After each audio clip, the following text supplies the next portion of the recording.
The Honourable Rod Caddies. Thank you, President. Now, last year I came into this House to deliver my budget reply speech, and I said one word, and that was betrayal. Now, this year I have a different word: worse. Now, net debt, worse. Cost of living, worse. Housing, worse. Immigration, still uncapped and out of control. And I'll start off this speech by quoting my federal leader, Pauline Hanson, because she put it perfectly. We don't need Labor to protect Australians. We need to protect Australians from Labor. That is as true in Western Australia as it is in Canberra. Now, the Treasurer opened her budget reply speech, and I'll quote her: "This budget is being delivered in a time of great economic uncertainty. The tectonic plates upon which our global economy rests have shifted unexpectedly, exposing fault lines that no one could have foreseen." Now, she says tectonic plates, but the only tectonic shift I can see is the government's own trajectory. The fault line is not in the Middle East. It runs straight through the middle of this budget. Now, the Treasurer said, and I'll quote again, "Net debt is expected to be $34.4 billion as of 30th of June this year, $4.5 billion lower than forecast in last year's budget." Now, that sounds great, but she stops there. She doesn't read the very next line in her own budget paper, because if you read the next line, it shows that net debt is heading to $44.7 billion in 2028-29. And let me put the last three budgets side by side. The 2024-25 budget said that debt would peak at $40.9 billion. And then you had the 2025-26 budget revised that up to $42.5 billion. This year's budget says $44.7 billion. $3.8 billion worse than what they told us just 2 years ago. Nearly $4 billion gone. And not one extra house, not one extra hospital, no extra roads to show for it. Now, the Treasurer seems pretty happy with a surplus. She said it herself, and I'll quote her: "I am proud to announce that we will deliver our 8th consecutive operating surplus this financial year." Now, but if you look past the surplus and look at the whole picture, the total public sector cash deficit runs $3.7 billion, then $5.1 billion, then $2.5 billion over 3 years. That's like $5.1 billion more going out the door than coming in a single year. Now, this is not a surplus. This is a credit card with a press release stapled to it. And it's not their credit card, it's your children's. Now, the Treasurer also said, "Western Australia continues to have the lowest debt burden in the nation.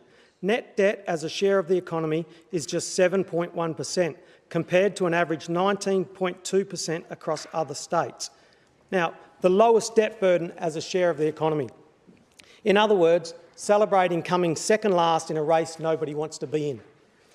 Try telling your bank manager that your mortgage is fine because your neighbour's is much larger. Now, the debt is still $44.7 billion. The interest payments are still climbing, and our kids will still have to pay that money back in the future. And here's what the Treasurer really doesn't want you to dwell on. The entire budget rests on the price of iron ore, a price set in Beijing, not here in this House. Now, China takes around 75% of the world's iron ore, and over the last 5 years, the price has varied from up around $236 a tonne all the way down to $79 a tonne. Now, right now, I think it's sitting around $100 as far as I'm aware, and the government's own papers assure us, they don't assure us, that they assume it falls down to, I think, $72 a tonne, and it stays there. Now, when the good times are rolling, this government spends every cent. They use every dollar there is. But when the price falls, and it always falls, the surpluses vanish and the debt remains. Now, the government taxes the miners, banks the royalties and takes the credit for it. The mining industry is the single biggest payer of payroll tax in this state. Labor taxes the goose, spends the golden eggs, and then seems to call itself the genius for doing so. Now, the Treasurer tried to wave the population problem away. She said population growth peaked in late 2023 and has since moderated with growth of 2.2% in the year to September 2025 and expected to average 1.5% over the next 4 years. Moderated. I mean, there's nothing moderate about 2.2%. And 1.5% a year is still tens of thousands of people. That is another Bunbury added to this state every single year. Now, the budget papers are more honest than the Treasurer's speech. Budget paper number 3, the housing market section, page 16, states the post-pandemic surge in the state's population has significantly boosted the demand for housing. Now, this is not One Nation saying this. This is the Treasury, their own department. Page 16 of their own budget paper makes that argument for me. Over 400,000 people have been added in 6 years. 15% population growth, the fastest growing state in the nation for more than 6 years running. And here's the part that ends the argument.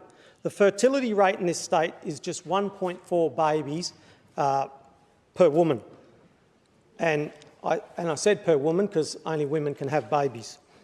Now, this is not West Australian families driving the growth. It's immigration, almost all of it. And the government knows it. Where are these people supposed to be living? Where are they going to go? Which hospital will they use? Which school will their children go to? Which roads are they going to be using? How full are our? Already we've heard the reason the Premier was moving to West Perth was because the freeway's too busy and it takes too long, and he's got a lot of meetings in here. These roads are obviously already too full. We're already struggling, to get around on these roads. So where are all these people going to drive on? When we have roads that aren't fit for purpose, when we have too many people on them, we start having people die. Now, my leader Pauline Hanson said it plainly in a speech she did. Rapid population growth without matching supply is a recipe for declining living standards. This is not about blaming migrants. It's about recognising limits.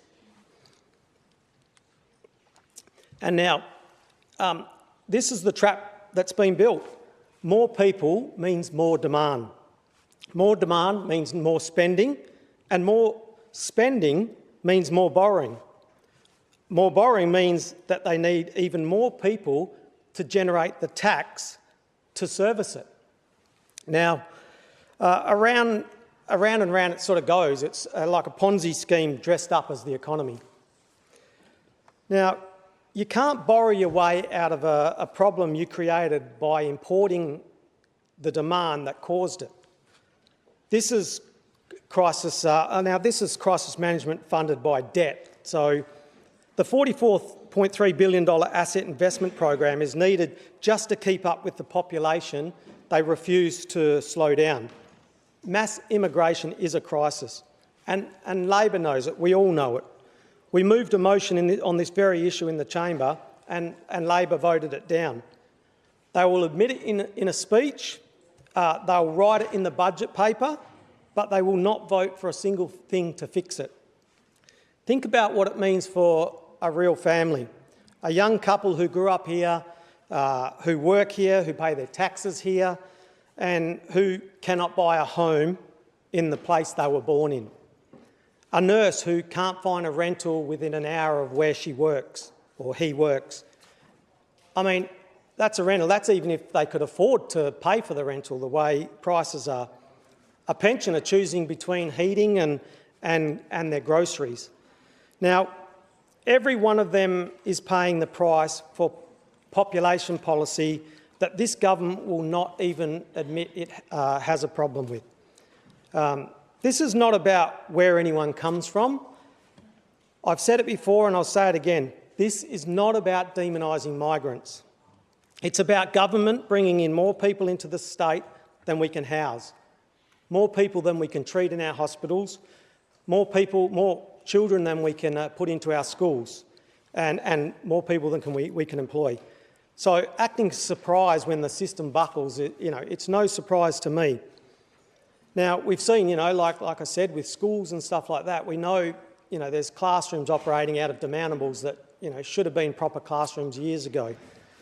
Now, the Treasurer said, "We understand that West Australians want to have the same opportunities as their parents and grandparents had to have a home they can call their own." Finally, something we can agree on. But understanding a problem and fixing it are two very different things. And this government has had 9 years to do that. They have spent $10.8 billion on housing since 2021. Their number, not mine. And in a single year, Perth's median house price went up 13.5%. If this was a business, the shareholders would have sacked the board years ago. Now, the Treasurer told us a lovely story before about Georgia, a young renter from Coburn who works in retail. A nice story, but the real Georgians of this state are worse off today than they were a year ago. Only 1,806 social and affordable dwellings delivered and refurbished out of $10.8 billion. A fraction, $13.5 million for rent relief program for people that are about to be evicted.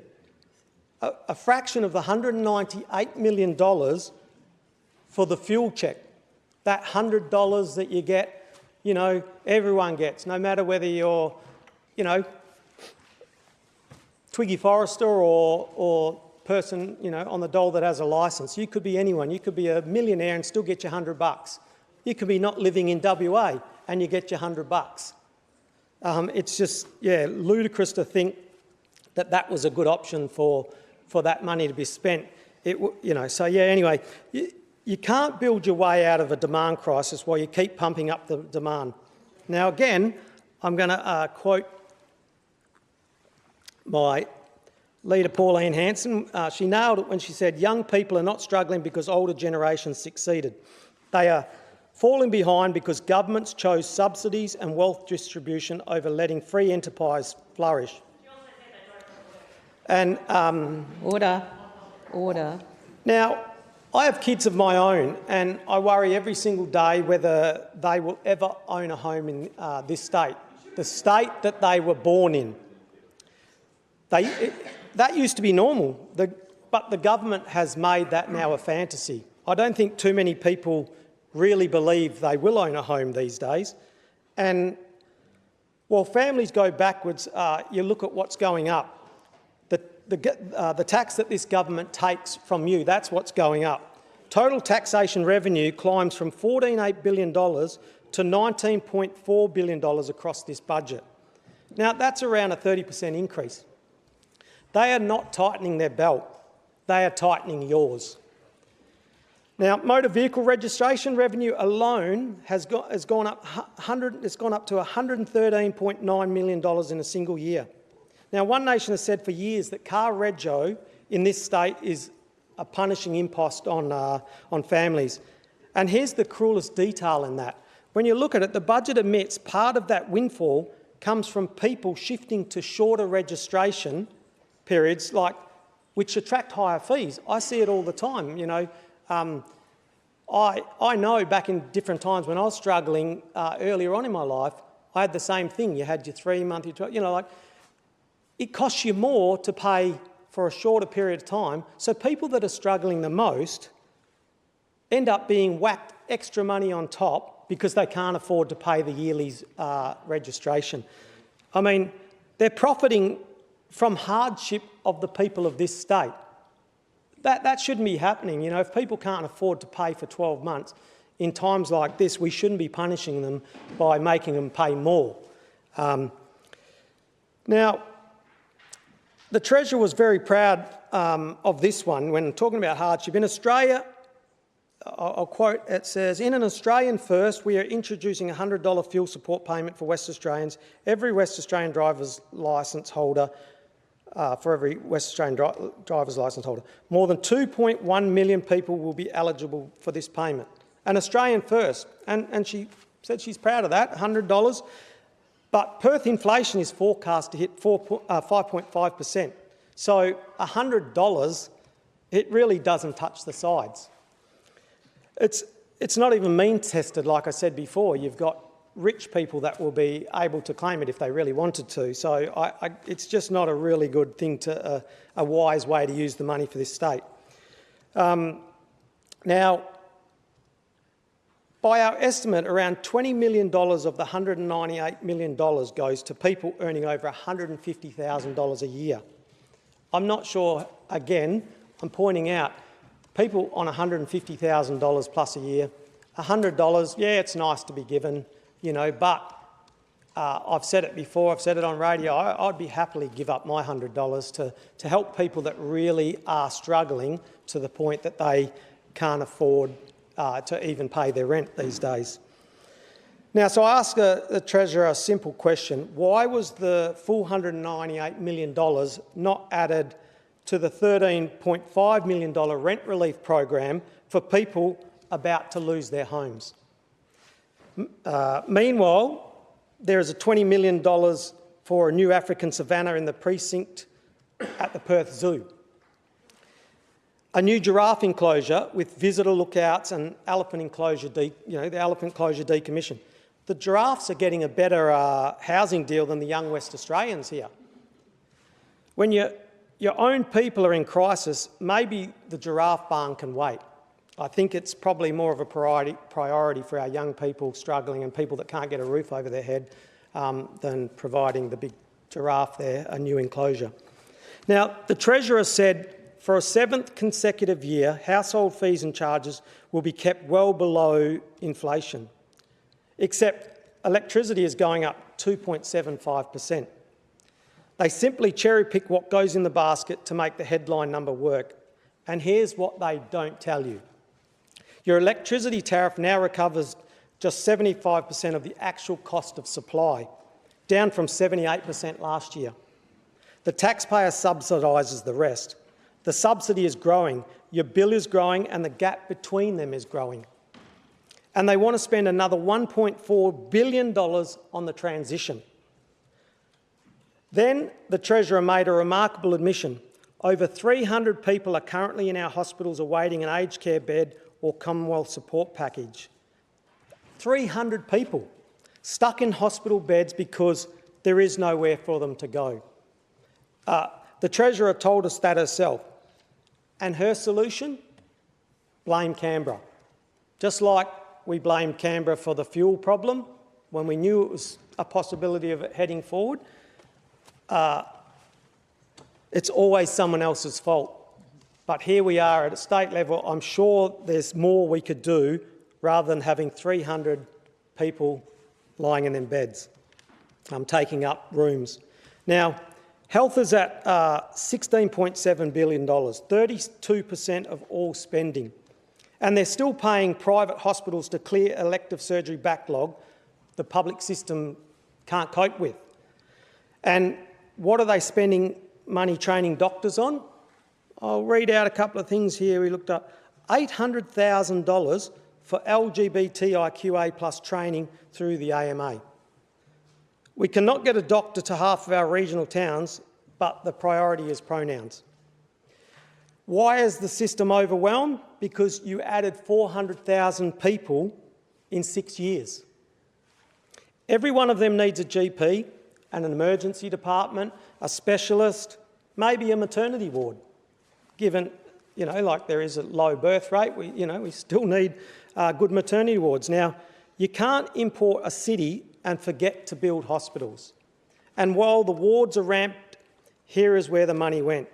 $2.8 million for LGBTIQA plus inclusion initiatives, including the state's first LGBTIQA plus inclusion strategy. $2.5 million in sustainable funding for LGBTIQA+ services, $500,000 for an LGBTIQA+ peak body, $800,000 to train doctors through the AMA. That is $6.7 million. A homeless 15-year-old, what's wrong with it is that we have problems in our hospitals that we can't fund. We've got doctors that can't keep going in regional areas. We've got regional people suffering and have to travel hours and hours because they can't see a doctor, can't see a specialist, and we're using money on things that aren't a priority in the sense of people's health. So a homeless 15-year-old do not need a strategy. 15-year-olds don't need a strategy. A homeless 15-year-old don't need strategies. They need a roof over their head.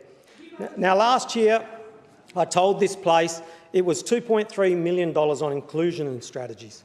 This year, it has nearly tripled. So tripled from last year's budget in what they're spending. The pronouns are getting more expensive by the looks of things. So anyway, at this rate, by the next budget, we'll probably have a minister for pronouns. Now, the Treasurer told us all about Dean and Emma as well. We heard the other story, but the Treasurer also told us another story about Dean and Emma from Byford. You know, there was Georgia, the young renter from Coburn. Dean and Emma apparently got a battery rebate and a new train station. Good for Dean and Emma, but the government has spent more time inventing Georgia than it has spent building houses for the real ones. What about the real young renters paying $500 a week for a one-bedroom villa, or one-bedroom flat, I should say? What about families who can't find a roof at all? Well, I've met numerous of them now. I've met them down on the rivers. I've met them on the side of the road as I was heading up north in the bush there. They're camping all around the place. I would love the Treasurer to come to Albany and meet them where I met the people down there. The rental vacancy rate in Albany is 0.6%. They don't have a Metronet station down there. They have a 4-hour drive to Perth and a 5-week wait to see a GP and specialists and that. And it's about to get harder. This budget forecasts unemployment rising from 3.7% to 4.5%. That is more West Australians out of work. And what is in this budget for the small businesses that employ all them people? A $1.4 million grants program. That's it. That's what I could see, $1.4 million for small business. In a $52 billion budget, the engine room of our economy, small business, gets crumbs. Now, let me take you on a tour of where the money really went. $18 million on community awareness and education about the energy transition. Advertising. Not building a single thing. $12 million promoting energy investment opportunities overseas. That's $30 million on marketing. $50.8 million was used to resource a bureaucracy called Powering WA. Not to build power, to manage it. Now, $1 million for 80 electric vehicle chargers at government premises, so public servants can charge their cars at the taxpayer's expense. $250,000 for a governor's benefit ball. A new 10-year lease on 2 ministerial jets that cost not disclosed due to ongoing commercial negotiations. So we don't even know what them two jets cost us, the state. Pretty convenient. Now, the Treasurer said we are committing $1.4 billion to the Clean Energy Fund to facilitate new transition projects. $1.4 billion on top of the $6.8 billion already spent on decarbonisation since 2017. That is over $8 billion. And your power bill keeps going up. $150 million for a vanadium battery in Kalgoorlie, an unproven experiment paid for by the taxpayer, paid for by you. Now, coal is being shut down by 2030, the subsidy is ballooning, and the government's answer is to spend more money, to spend more and advertise harder. Australia sits on around a quarter of our world's known uranium reserves, and in this state, Labor won't let us mine it. One Nation's position is simple. We back cheap, reliable baseload power, and we should be willing to put every option on the table that delivers it, including the ones the government refuses to even discuss. And it's the same ideology everywhere you look. The budget keeps funding the transition away from the native forestry, an industry the government shut down. They ban the logging, then act shocked at the price of timber for a new home. On water, their answer to every shortage is another desalination plant. One Nation says build dams. That's what we should be doing, building dams. Capture and store the water that this state is blessed with. And nowhere is the neglect clearer than in the regions. The part of this state that generates wealth this whole budget is built on. Agriculture and mining, have done so well for Western Australia, and them regions are neglected. Royalties for regions is capped at $1 billion a year, while the royalties themselves pour in at many times that. The regions dig up the wealth, Perth spends it.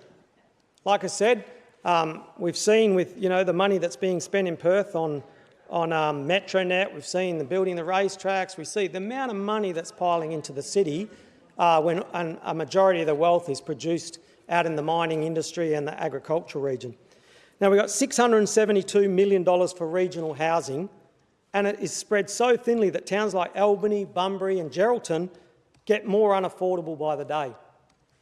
Just $68.6 million in extra regional health compared to billions for the metro. Now, towns where you wait weeks just to see a GP,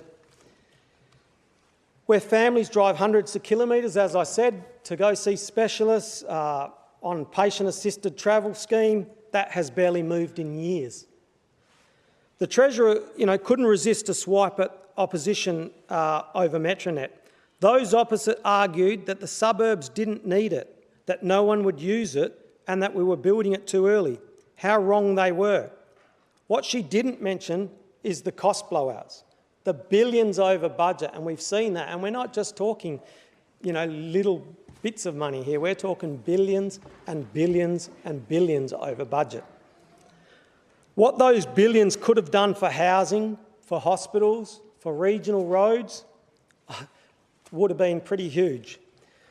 New rail lines across the Perth suburbs while the regions wait and wait and wait like normal. Everyone out in the regions tells you that these days it's just something they're used to. They just say, we'll just keep waiting because one day we might get something. That tells you exactly where this government's eyes are focused, and it's never on the regions. So I have a direct question for every government member in this place. When was the last time a single one of you stood up and said immigration is too high? Your own budget papers say population growth is driving the housing crisis.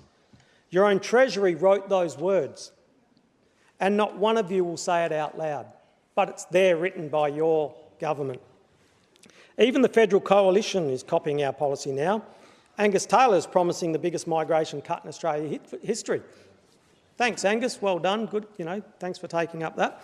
Now, Pauline has been saying that for 30 years. One Nation's position has not changed. Cap immigration, prioritise Australians first. You can't fix demand crisis by importing more demand.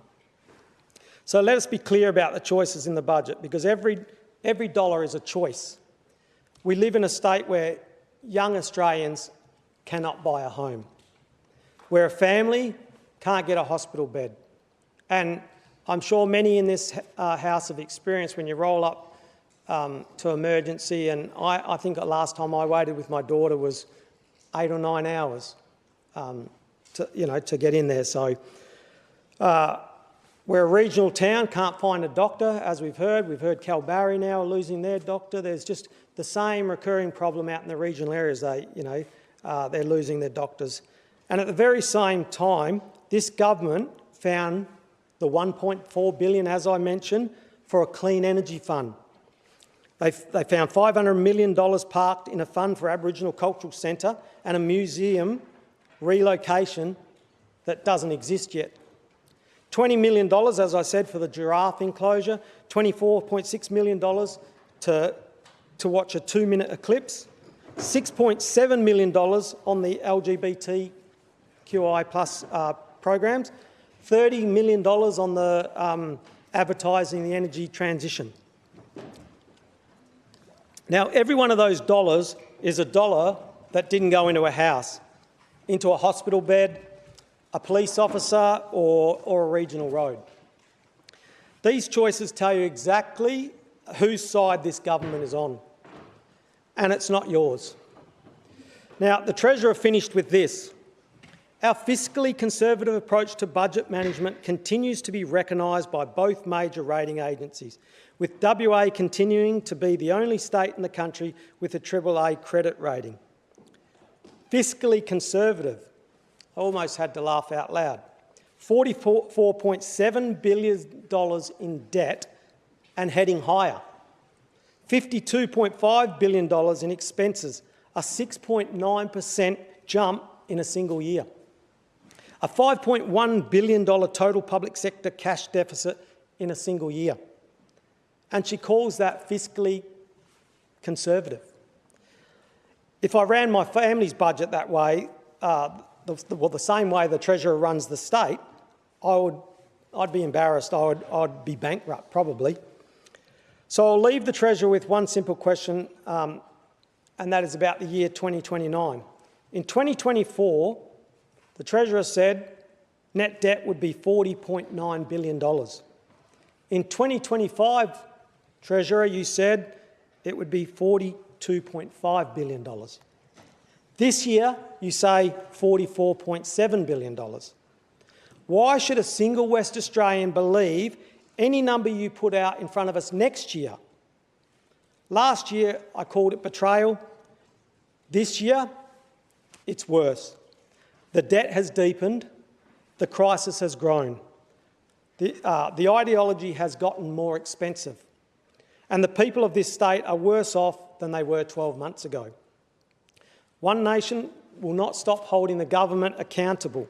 We will not stop fighting for West Australians, and we will not stop calling out waste on ideologies, on reckless immigration that is tearing this state apart, and largely responsible is the federal guys. It's only partly due to state. So, yeah,